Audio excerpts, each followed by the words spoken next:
Hi, folks. The astrology of the first quarter, I would say the first third of the year, is so coherent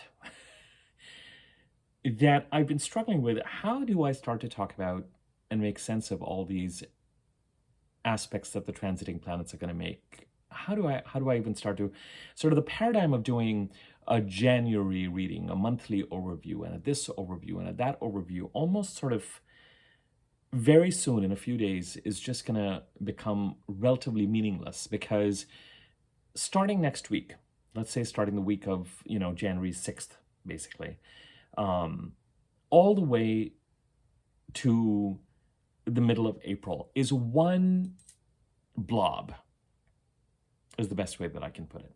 And it is an intense, I don't know, it's like the spin cycle in a washing machine. And I'm going to make sense of it the best way that I can because that's my job and that's why I'm here and that's what I'm here to do. And today I want to look at, and this is a video that I've been trying to do for a while and dying to do for a while. And even as I start to do it, I'm like, okay, how do I make sense of this overall architecture? Okay, first and foremost, if you are interested in readings, 2025 overview related to how it affects your birth chart, those readings are available at a discount. Email me at the email address in the description box below. Let me know which country you live in or what geography you live in, and I can go ahead and send you the rates for that. Okay, that's the first thing I want to go ahead and mention. That's the special that's running during the month of January. And I want to mention it on top of the video, at the beginning of the video, because then sometimes I wait to do these, share this kind of stuff at the end of the video, and it's, by that time, everyone's brain is fried looking at everything that we're looking at. The purpose of today's video is to start to make sense of a very coherent, coordinated, exciting, interesting, stressful, change-oriented, transformational set of aspects that take us from roughly now, certainly the week of January the 6th, all the way to the middle to the end of April. And today I want to specifically talk about the period of time when Mars is retrograde as a gateway to start to assemble the architecture around which these aspects are taking place. One of the parts of the chart that is that is drawing a lot of energy is the house occupied by the sign of Pisces in 2025.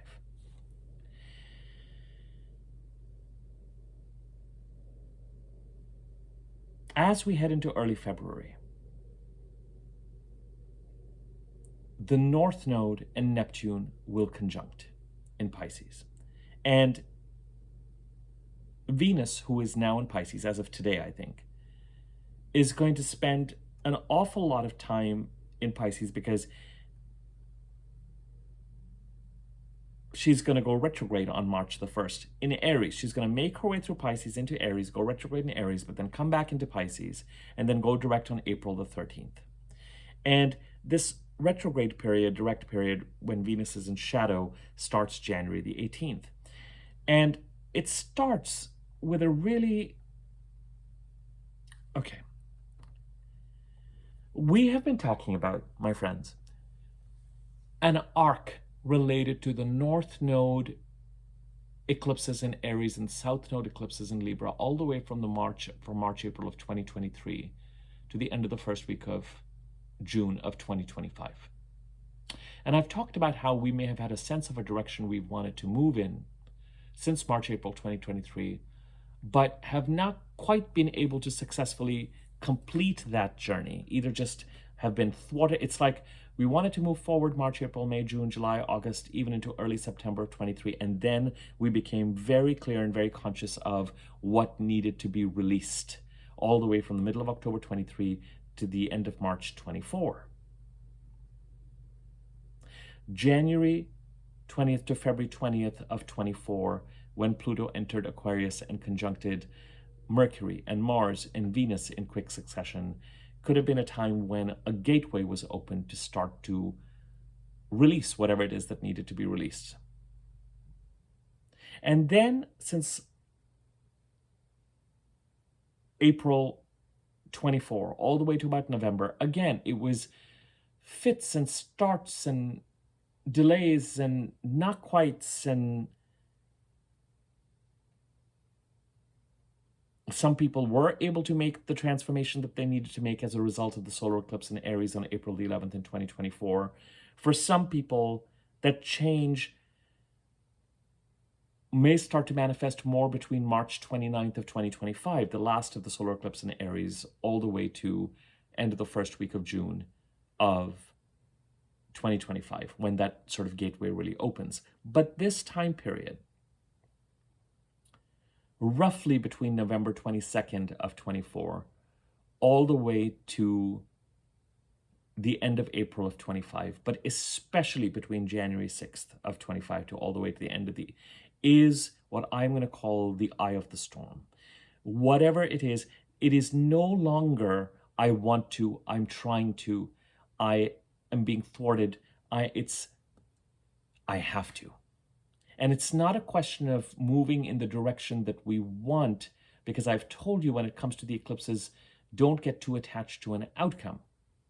Let the outcome emerge that ultimately feels right to you. Where does the sign of Aries sit in your chart? What house does it occupy?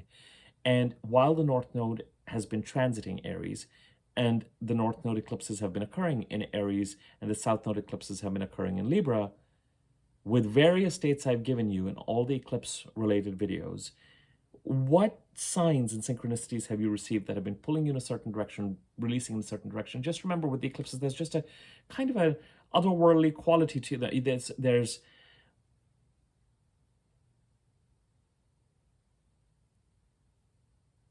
try and recognize the kind of, if you can, and if it makes sense, and if it resonates, of course, sort of the magic inherent in this arc. But in more real world terms, sitting on the sidelines or sitting on the fence, or it's like there's no choice but to make a change. And the change is very much associated with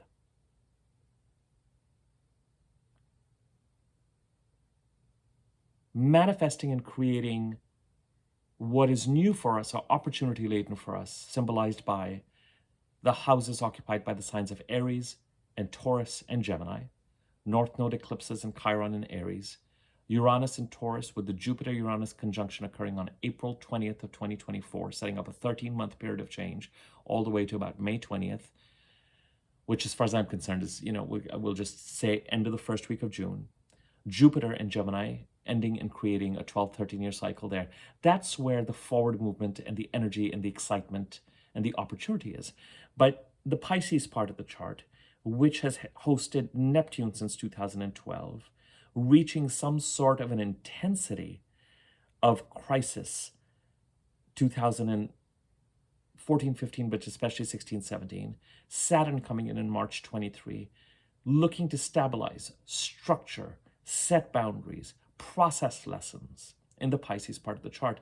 And in 2025, and we've said all along, you have to stabilize the Pisces part of the chart and make sure that the issues there don't spill over so that they sabotage the potential for forward movement. And in this process of all eyes on Pisces, the North Node moves into Pisces, conjuncts Neptune. Venus's retrograde is defined by her conjunction to Saturn. She enters her shadow degrees on February the 18th, conjuncting Saturn. Then she goes retrograde, comes back into Pisces, and conjuncts Saturn in quick succession. The retrograde ends.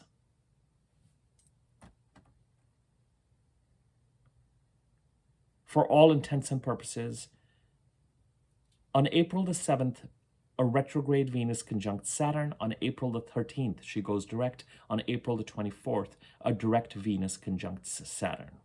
Now, Venus conjunct Saturn has potential, but neither a retrograde Venus or a Venus conjunct Saturn unnecessarily causes a great joy.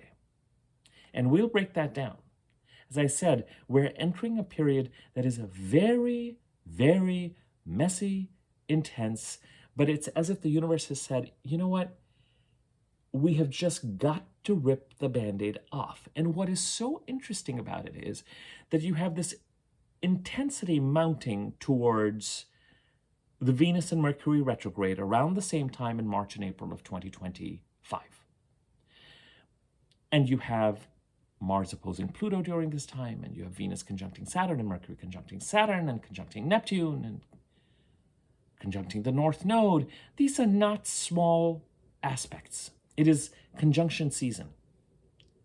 The personal planets, the Sun, Mercury, Venus, new moons, full moons, are going to be in relationship and conversation with Pluto, Saturn, Neptune, North Node, Chiron, Uranus, Jupiter, all the way, especially in the first half of this year.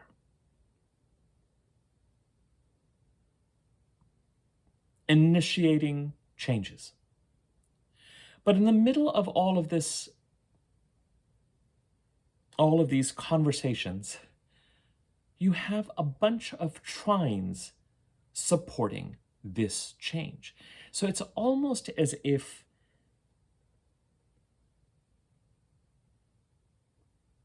we want to find ourselves on the other side of a certain amount of chaos, we're not going to find ourselves in that place probably till the middle to the end of April. And there's an awareness as we enter into next week that we're entering a period that we instinctively feel and understand is going to require us to tackle just about everything that feels like it's preventing us from being able to move forward. And a lot of it has to do with addressing energy leaks, financial leaks, challenges, addressing any looseness or lack of structure or lack of responsible solutions in the Pisces part of the chart. What we need to and want to release related to the Libra part of the chart and even the Virgo part of the chart, very much present. During March we have, this is supposed to be a Mars retrograde video, but it's turning into, because I was trying to figure out it's turning into an overview of the architecture of the first third of the year. And maybe right now that is what is needed. And maybe we'll talk about Mars and Venus tomorrow. Let's just focus on the overall architecture.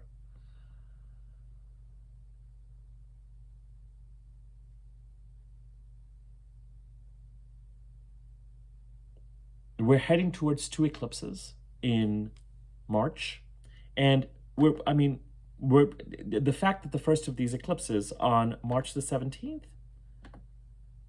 March the 13th, the fact that the first of these eclipses on March the 13th is a lunar eclipse means that the week before and after January the 13th, which we're going to enter next week, is kind of a mounting intensity as we get to that date.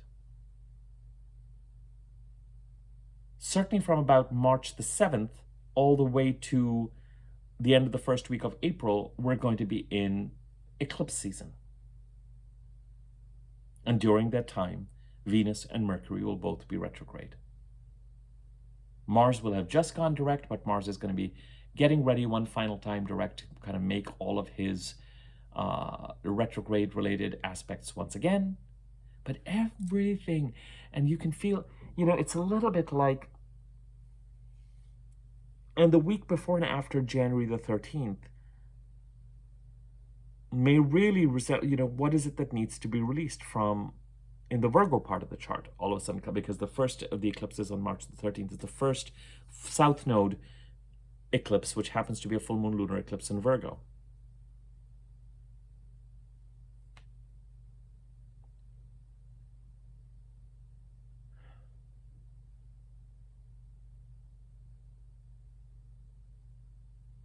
We can no longer contemplate our blocks. And whatever the outcome of the resolution, however positive or negative, or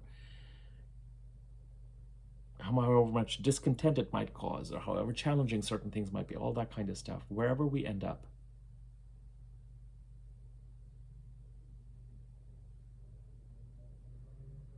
by the middle to end of April, as we head towards the end of the first week of June, we will be heading through something to the other side of. And remember, Saturn and Neptune, May, June, July, August, September, are going to head into Aries, and then they're going to retrograde. And then from September to January, February, September of 25 to January, February is the last of these planets finishing up what they're trying to finish up in the Pisces part of the chart.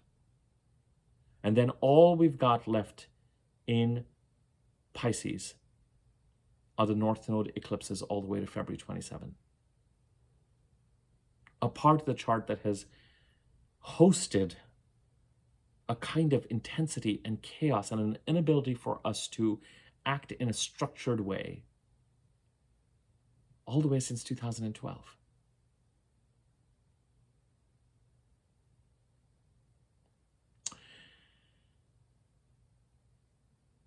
So bottom line is, we are, starting next week, entering a period of having to address, and it's not just purging and releasing. The emphasis is going to be on stabilizing, without a doubt, and addressing loose ends and energy leaks and where there is chaos. But in the same time, we're also going to be building the new. As time goes on, more and more personal planets will enter the sign of Pisces as we head towards the end of February into March. But even then, Mercury comes into Pisces on February the 14th. The Sun comes in February the 18th. We have the new moon in Pisces on February the 27th, luckily while Venus and Mercury are still direct. Then on March the 2nd, Venus goes retrograde and Mercury goes into Aries. Then on March the 15th, Mercury is retrograde. On the 27th, Venus comes back into Pisces. On the 30th of March, Mercury comes back into Pisces. On the 7th, Mercury goes direct.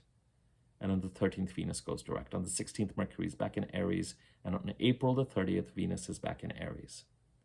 On April the 18th, Mars, direct on February the 24th, is in Leo. We are just, there's so much of, and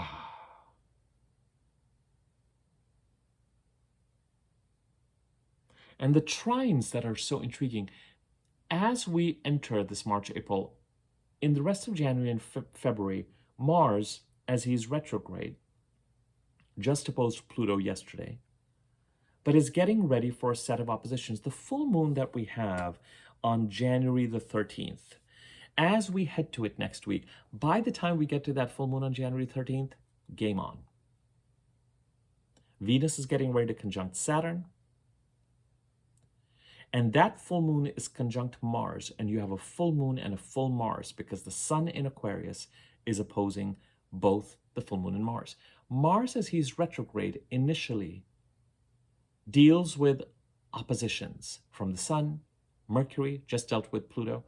But then as he goes further retrograde, and as he's completing the trines that he's going to make 3 times to Neptune in Pisces, Saturn in Pisces, and as he goes direct, and as the personal planets move into Pisces from Aquarius, they all set up a trine to Mars. So whatever this change, whatever this vortex, whatever this hurricane, whatever this spin cycle is that you're entering, where you can no longer continue in the same way that you have been all the way since March, April 2023, but especially 2024, towards November the 22nd, whatever it is that you have been doing, whatever it is that you've been caught up in, whatever it is that you've been stuck in, whatever it is that you're spinning around in, actually, forgive me, whatever it is in 2023, I'm sort of talking about two things at once. Whatever it is in 2023 and 2024 had a certain inertia to it and had a kind of plodding along quality. There's no plodding along anymore. There is, you have got to actively start to, and it would not surprise me if external stimuli are also piling up to say, we're going to keep putting the pressure on you until you transform your life and address those things that are not working and build towards the life that you want to build.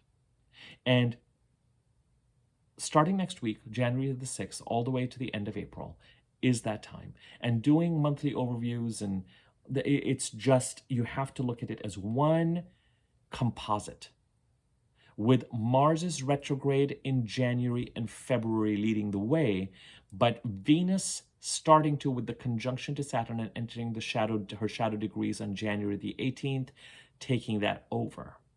And the initial part of this, in order to change anything, there has to be enough stress, enough impetus, enough of a lever, enough of an initiating action to put the change into motion. And in certain more intense cases, to kind of increase almost a kind of a panic to go ahead and say, I've got to address this now. I've got to address this. I've got to address this. I've got to make these changes. I've got to construct a life that works for me.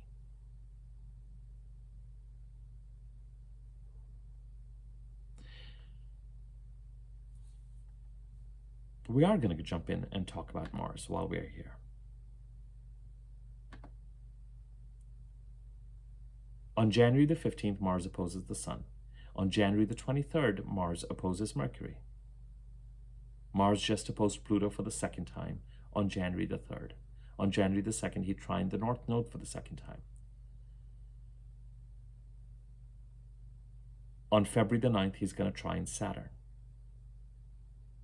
On January the 12th, he trines Neptune. On February the 3rd, he's going to square Chiron. The five aspects that Mars is making while he's retrograde: trining Saturn, trining Neptune in Pisces, squaring Chiron in Aries, opposing Pluto. Currently, these oppositions are going to be with Pluto and Aquarius, trining the North Node. Those are all currently being made for the second time as Mars is retrograde. Jan 2nd, trining the North Node. Jan the 3rd, opposing Pluto. Jan the 12th, lovely, trining Neptune. February the 3rd, squaring Chiron. February the 9th, trining Saturn. We are going to be saved by this Mars retrograde through this process. And right now with Mars retrograde, I've already done 3 videos on Mars retrograde. I've done a video on Mars being direct and retrograde, probably in September when he entered his, October when he entered Cancer for the first time. I've done a video to address Mars trine Saturn. I've done a video, I think, to address Mars opposing Pluto. And now we have this. And then after Mars goes direct, if you want, for those of us who need a litany of dates, when Mars goes direct, he is going to square Chiron on March the 26th, trine Saturn April 4th, trine the North Node April the 8th, trine Neptune April the 19th, and oppose Pluto. That's the last of the aspects he's going to make, you guys, on April the 26th. I'm telling you, till the end of April. And Mars opposing Pluto, it's lovely to have Mars direct doing that, all of that. And Mars opposing Pluto is not, Mars direct opposing Pluto is not an aspect to be scoffed at. That is a transformational aspect. Everything heads towards, so while Venus and Mercury will take over in Pisces with the conjunctions to Saturn and Neptune going into Aries, and the North Node, and retrograding, and conjuncting these entities again, then going direct and conjuncting these entities again. Mercury is not going to go nearly as extreme as Saturn. With Saturn, Venus conjuncting Saturn in Pisces 3 times is just, it's probably out of all of these aspects the most important one of them all. And I will talk about it next week. But while Mars retrograde is a saying, we want to keep moving forward, we wanted to keep moving forward, but we are aware that somewhere how we are pursuing our goals and how we are setting up boundaries needs to be relooked at. Mars, the general planet, how do I pursue what I desire? The actions that I take to pursue what I desire. The testosterone planet, the doer, the action planet, the planet that sets the boundaries and protects what he thinks needs protecting. Assertion. In more extreme cases, temper, violence.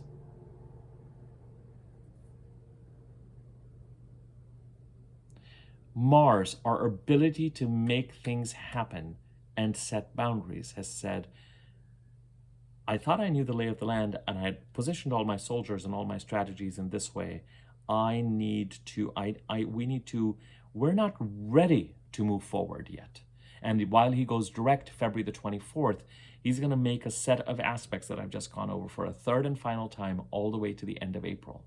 And it isn't until he is in Leo and has completed these aspects that I'm going to feel like, all right, hello, May. We can now move forward.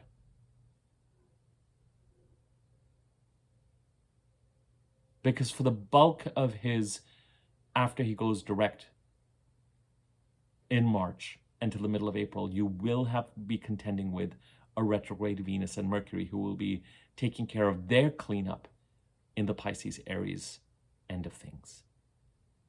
There's a certain amount of cleanup, ending, managing of the water signs, Pisces and Cancer, that has to be done and completed by the middle of April so that we can comfortably move into the land of Aries and Leo and say, all right, I'm here now.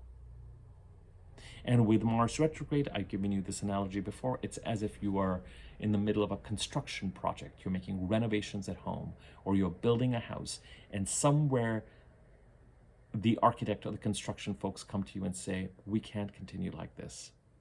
We need to address this and this and this. And if we continue this way, this is where the foundations will be weak. What you're building is not going to be sturdy. So go back to the drawing board. And from a planning perspective, and even from an execution and an action perspective, do what you need to do to build a strong foundation so that after February 24th, when Mars is direct, and especially after the middle of April, once Mercury and Venus are direct, and as you head into March, you know that you are ready to move into your house, your renovated part of your house in May, knowing that it is on solid ground. For the next couple of days, till about Monday, you still have time to address alignment in the Sagittarius part of the chart, with the Mercury retrograde having ended on December the 15th, but Mercury still in Sagittarius and getting ready to move towards squaring Neptune. And I covered that in the weekly overview. Now, what's interesting is that while Mars is retrograde, as I said, a lot of focus on Mars with the opposition, the Sun in Aquarius opposing Mars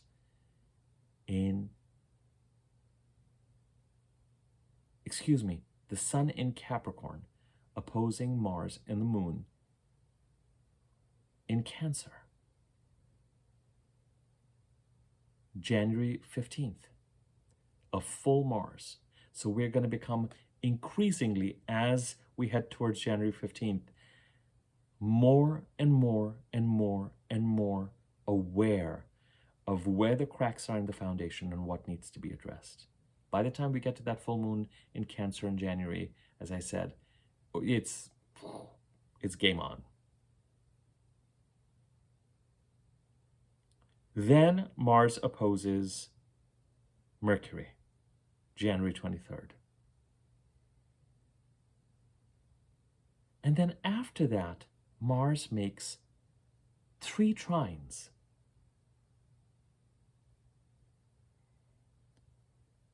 He trines Venus while he is retrograde, the first of 3 times. He goes direct on February the 24th.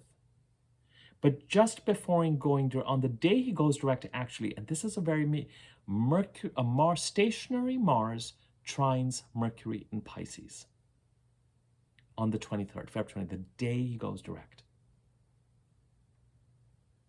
All right, I've done my revising. I've done whatever it is that I need to. Planet of communication, planet of action, harmoniously align with each other.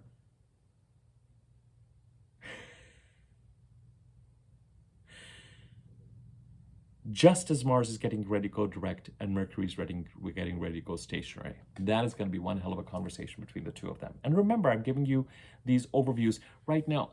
You know, I haven't done any 2025 overviews, partly because I just realized that I'm going to have to break that down into chunks. And in some ways, this is the first third of the overview of 2025. That takes us from January to April. It's not an entirely coherent set of energies for the simple reason that, especially with the summer, with the sun and with Saturn and Neptune going into Aries, later on in the year, Uranus going into Gemini, everyone's talking about, oh, this is the year when energies shift and change. Yeah, they shift and change, but it's these energies that I'm talking about, particularly Saturn going through Pisces, that is the most, with the North Node eclipses moving into Pisces, and it's the first 4 or 5 months of the year that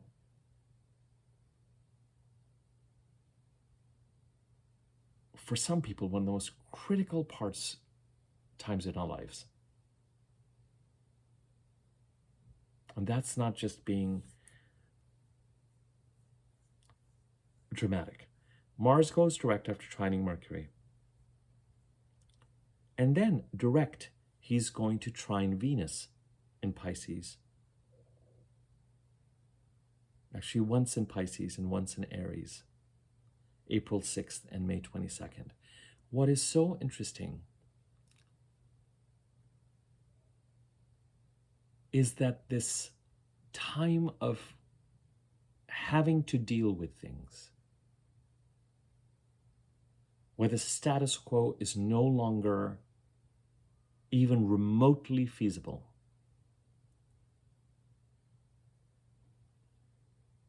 is capped by a direct Mars making these trines. The most intense part of the Mars retrograde is actually as he opposes the Sun on January 15th, Mercury January the 23rd, heads towards that trine with Mercury on February the 23rd.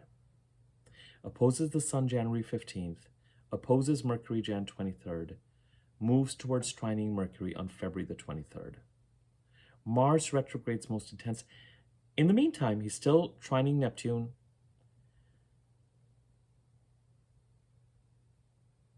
Yeah.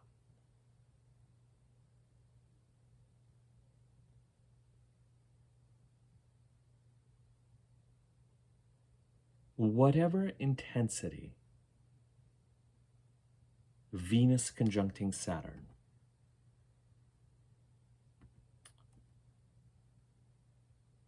Mercury conjuncting Saturn, the Sun conjuncting Saturn are going to bring. Whatever intensity is brewing in the Pisces part of the chart, forcing us. As I've been saying to you, Saturn has been asking us to stabilize the Pisces part of the chart. What these first 4 months of 2025 are about, in a nutshell, is stabilizing the Pisces part of the chart. You're going to have to contend with messiness that goes back to 2012, that goes back to 2014, 15, especially 16, 17. And you're going to have to put a lid on it. You're going to have to accept certain consequences of not being able to address things responsibly. You're going to ponder just how it is that certain things were allowed to get to a certain place or a point. But Neptune will do that to you. You could try all you want to try and act responsibly or in a structured manner, but with a Neptune transit this powerful, it's just like no matter what you try, it's like pinning jello to a wall. No plans are going to get structured. And now Saturn is like, enough messiness. But you have support. There is resolution. In January, especially, things are going to feel chaotic. But it's this combination. It's a combination of pressure being applied by these conjunctions to Saturn and Neptune, but especially Saturn in the Pisces part of the chart. And with Mars taking retrograde action in the Cancer part of the chart, that's going to support sorting out. Mars is going to be throwing his support behind Saturn through this retrograde. So Saturn is going to say, Venus, we're going to have 3 appointments between January 18th and all the way into March, April. Mercury, you're not going to go by me that fast or that easily. It's do or die. And in the meantime, it's a combination of external pressure symbolized by the conjunctions with Saturn and Venus and Mercury going retrograde in Aries and Pisces, and our own actions being taken to end a particular cycle related to the houses occupied by the water signs Pisces and Cancer, to be able to comfortably land into the slightly more future orientation symbolized by the houses occupied by Leo and Aries in our chart. It's not a passive or a totally reactive time. It is this mixture of action, symbolized by Mars, and reaction to whatever it is that Saturn says, it is time to address this. Overall, if you have been frustrated with a certain status quo, between January to April, May is the time when you actually have the astrological firepower to change it. There's nothing relaxed or easy about it. There can be, and probably will be, future-oriented. A lot of the future-oriented seed planting, it's by the time you get to the end of April that you have the new moon in Taurus. And that's when you can actually start to stabilize the new, having dealt with the old in January, February, March, April. But the seed planting in May is going to be depending on some of the future-oriented things that you're going to be stabilizing the old and building the new. The primary emphasis is going to be on creating the change to be done with a certain type of toxicity and looseness and energy leaks and poor organization on our part and processing of lessons related to the sign of Pisces and the chaos in Pisces and in our charts, January, February, March, April. But there will be things that we will be responding to that have a future orientation as well. And it's not just a purely passive, reactive, chaotic, running around dealing with crisis after crisis. The crises have likely already been announced. So it is a combination of the pressure of us actually being in action, because a combination of we're kind of sick of the status quo, and we recognize that now nothing but that action is left for us to do. The old has to be addressed. What needs to be released and is standing in the way of our progress has to be released.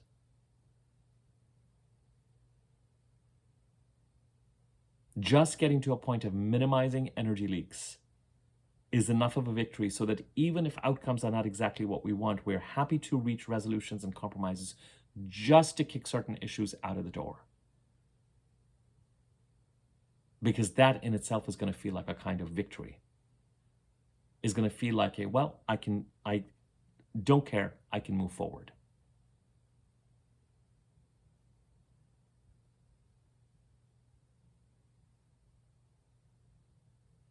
The actions you take in the Cancer part of the chart with Mars retrograde and then direct holds the key and the secret to having a successful January, February, March, April. And it's clear and it's helpful because Mars is the planet of our action. Remember that Mars does very well in signs, clearly Mars rules these passionate, hot-tempered, action-oriented signs of Aries and Scorpio. But Mars is also exalted in Capricorn, a strategic sign.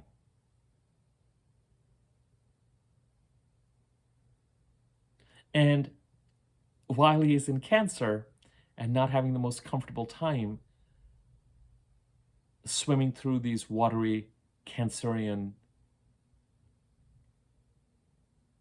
vibes, we would do well to remember where Mars is in his element and how he's in his element.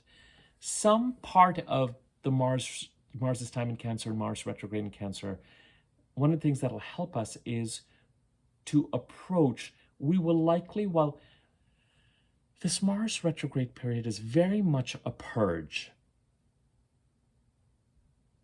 of everything that we want to purge. And with Mars retrograde, one of the things I like about it is that our style is likely to be polite, non-confrontational, action-oriented. And it might absolutely be the very energy we need in January and February, while the universe knocks on our door with all sorts of chaotic deadlines and pressures to induce the changes that we need to make. In the meantime, we have Mars going, I'm re-looking at my plans. I'm re-looking at my construction plan. I am reworking those things that I found where the foundations are dangerously vulnerable. And rather than doing them in a way that is furious, Mars retrograde may very well give us the right energy to just go in and, irrespective of all the noise, just to patch things up, solidify them, make the foundation strong again, address what needs to be addressed, purge what needs to move towards. Sometimes purging just means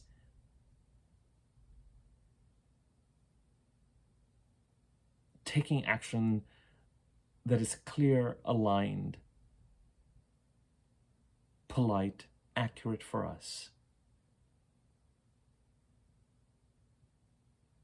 Gently ushering certain energies out of the door, closing the door, and quietly turning the key. And then removing the key and either throwing it away or keeping it in a place or locking the key up somewhere as well.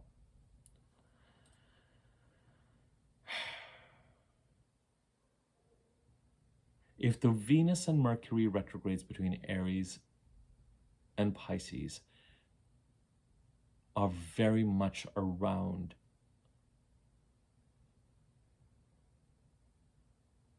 solutions,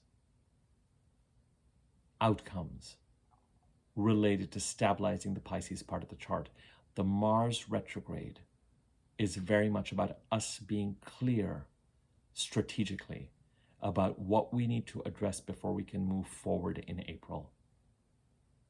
And us finally purging a set of, and remember, Mars in Cancer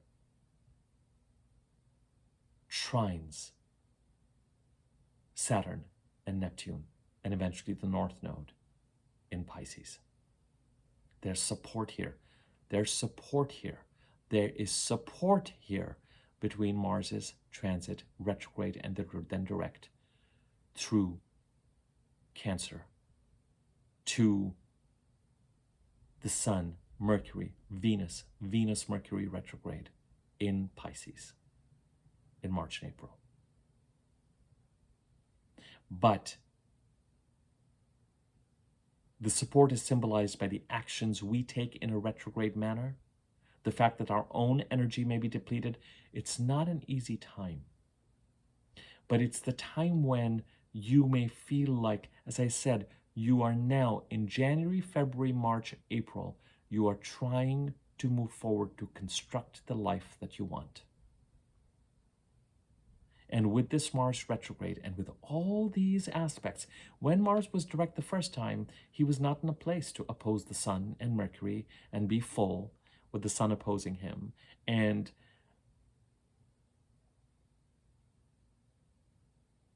in January and February, Mars retrograde has a certain priority. And then in March and April, it's Mercury and Venus who take that baton. But Venus conjuncting Saturn around January the 18th is a very, very, the conversation is already in place. Non-astrologically, what it feels like is, oh wow, I simply have to be in action.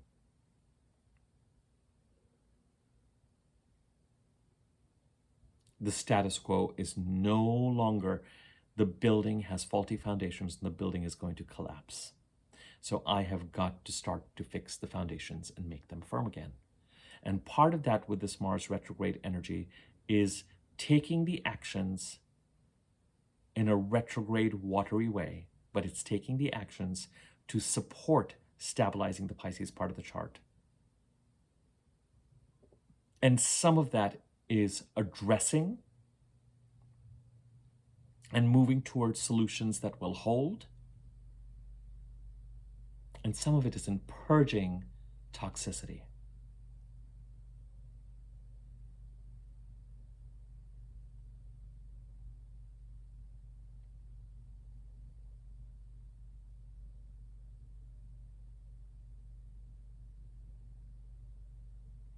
I've been trying, as I said, to find the words and to find the lens through which to describe January, February, March, April. And this is probably the video in which I've been able to most just let you know that we are entering 4 months that are energetically unlike anything I have seen in a while.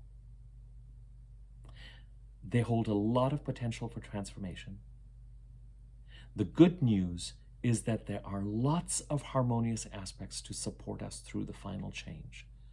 But at the same time, it's not without its sobering, for some people even terrifying, challenging. The problems that we are trying to resolve are not going to dissolve just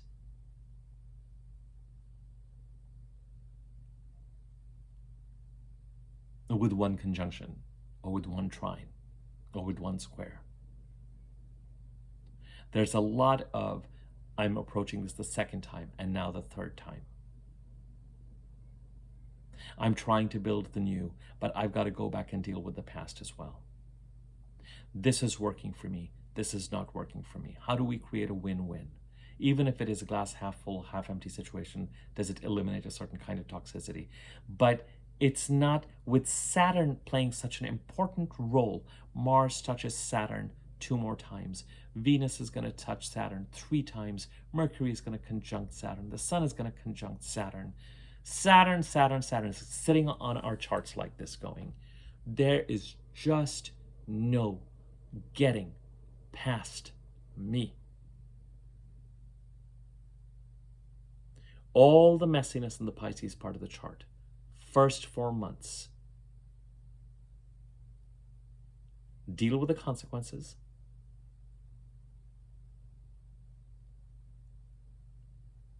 And fine, there's enough astrological firepower to lead to a resolution. But it's not going to be without its hair-raising moments. The support is there. And at this point, the best thing that I can say to you is, in as grounded a manner as possible, recognize that the life that you want to move towards and build is on the other side of the end of April. And what you need to purge, what foundations are shaky and terrifyingly close to collapse, what you need to solidify, what you need to address to stabilize the Pisces part of the chart, the opportunities you want to open up for, the first third of this year is a critical time. And it is not a time when it is simply a matter of our agency, because astrologically enough is happening externally to induce change. It's a creative pressure cooker.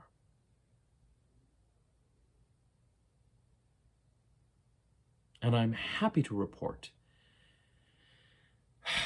when I start to talk about Venus's retrograde and Mercury retrograde, things are going to be a little bit more intense.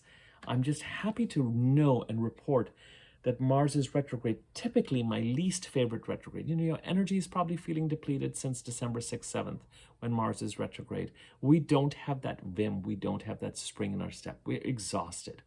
Mars is retro. We don't have that firepower that keeps us moving.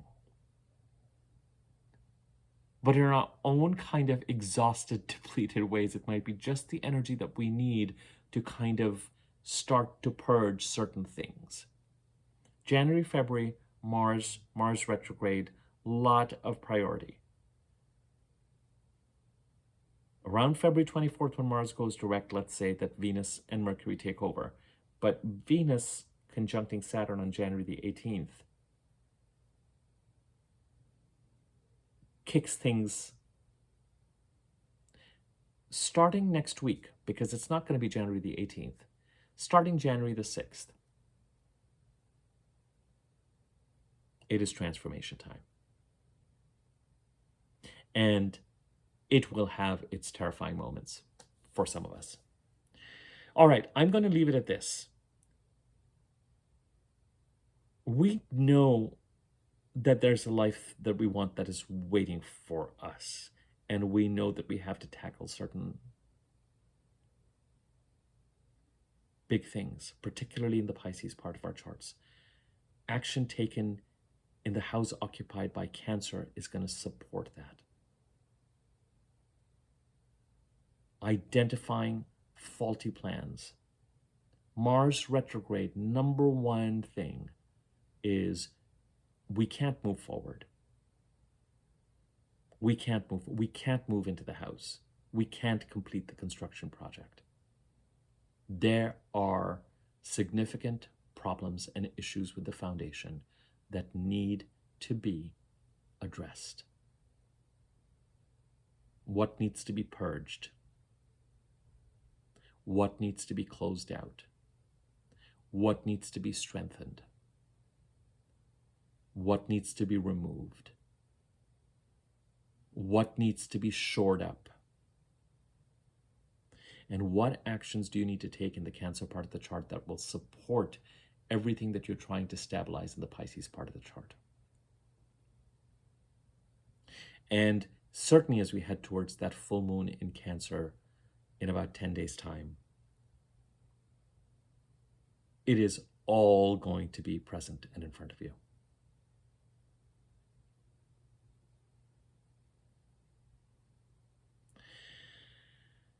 All right, I leave it at this. As I said, if you want a discounted reading for how 2025, the energies of 2025 are going to be connected to and relating to your particular birth chart, use the email address in the description box below. Email me there and I'll send you information about rates, etc. And of course, also I can send you information about my regular readings and also the single topic readings as well. Just if you can, be a little clear to me in your email about what you're looking for so that I can send you the right information. Subscribe to my YouTube channel if you haven't already. Next to the subscribe button, bell icon, hover over it, wiggly bell on top, click on that. You'll be notified when I do new videos. Thanks button underneath this video that you can use to contribute to the channel. Comment on the video or like the video. Those could be free ways to support the channel and gives the videos greater circulation on YouTube. Thank you to everyone who comments. I have not been able to go back and take a look at some comments. So I'm going to be doing that during January, kind of look back at the history of comments. As you know, I'm at a point where I can still read everything, which is lovely. Let's see, is there anything else that I normally say? No, we'll just leave it at that for now. Welcome to 2025, folks. Happy New Year. I think this is my first video of 2025. And on point, on topic. I'm having a really good time kind of looking at all of these aspects. The next video that I want to do is going to be more around this Venus retrograde. I kind of wanted to talk about Mars today and then Venus tomorrow, and then do the weekly overview for next week. And I think that, let's just see if I'm able to stick to that schedule, because as I was piecing everything together, and it's just like, you know, one aspect of the other. Mars is making all these aspects, and then Saturn, then Neptune and the North Node are conjuncting. And then when I look at Venus's retrograde and I look at all the conjunctions that Venus is going to make 3 times, and Mercury coming, it's just, I was just like, oh my God. It's like aspect after aspect after aspect after aspect after aspect that are just kind of like a battering ram of aspects demanding change. Not to say that in February, I mean, you're going to have the Sun conjuncting Pluto and Mercury conjuncting Pluto.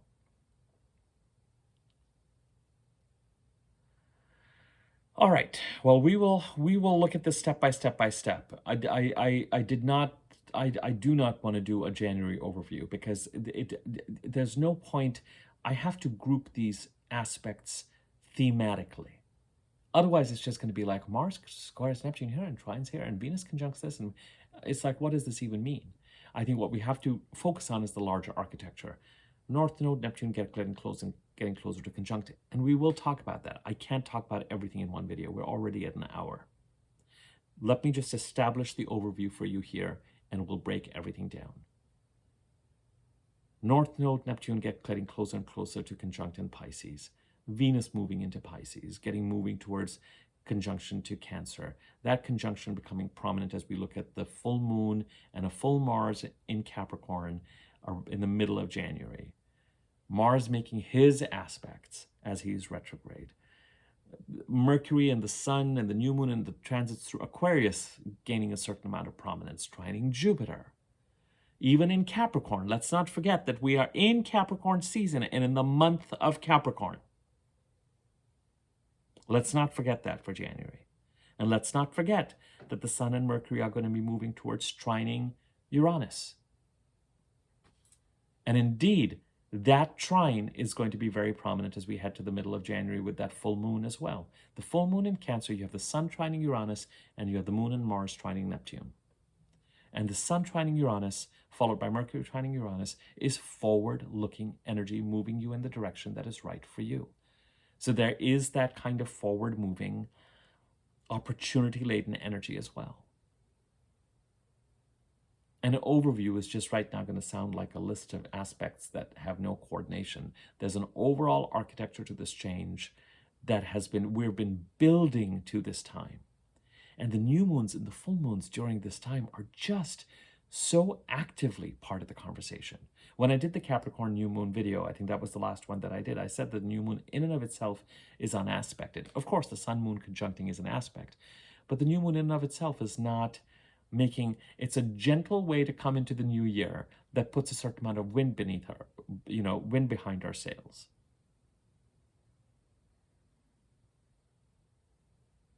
But soon the ship is going to run into stormy waters as early as next week. And we are not going to be out of the storm till the end of April.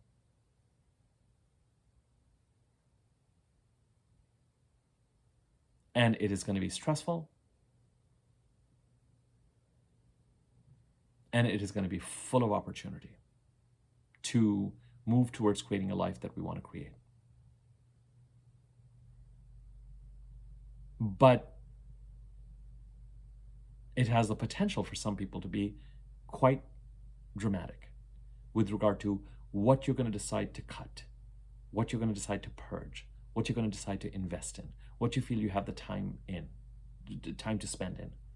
And right now with Mars' retrograde, which is what this particular video is focused on, it's very much a time to say, why can I not move forward with my game plan? Where are the weaknesses? Why can I not complete this construction project? Why can I not have my house ready so I can move into it? Why are the renovations not complete?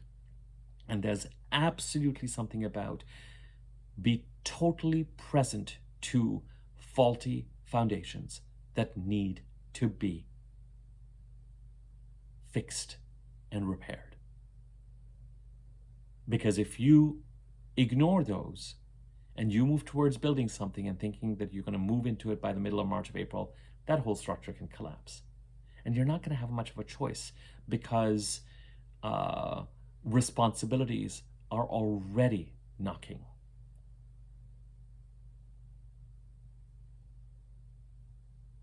All right, I will leave it at that. More to follow. Thanks. Take care.